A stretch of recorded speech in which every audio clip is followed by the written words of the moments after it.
How you doing today? So I'm gonna talk about, has Benny Hinn repented? Um, I was watching a video right now. He was saying that all through the decades, be fleecing the flock to fatten himself, and take advantage, of the poor, and especially those that are very sick and they have no money and they get, um, social security checks and disability checks and they give it to him. Now he's saying, this false prosperity gospel is false, But he was also saying that he repented, right? But other videos, he came out um, asking for more money.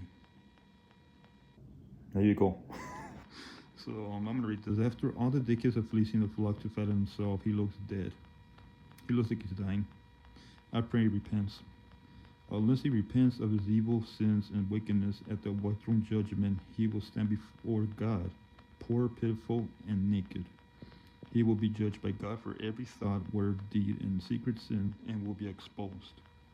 He won't be able to bribe himself out of an eternity like he's been doing for decades. And none of his fellow prosperity gospel preachers will be able to defend him. They are next as well. God is not playing around. Do not be deceived. God is not mocked. Where the man sows the shall so reap. He reaped his consequences. God's exposing them in his last days, like others. Like I'm gonna talk about later on about Paul White. I'm gonna talk about her.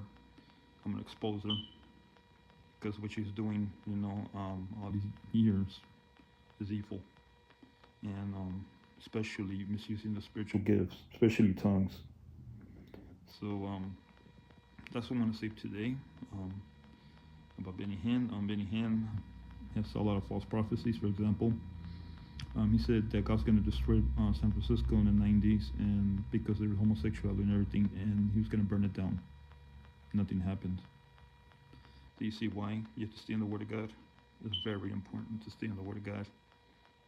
Like it says in First Timothy chapter 6, for the love of money is the root of all evil. These people just love money. Money is your God.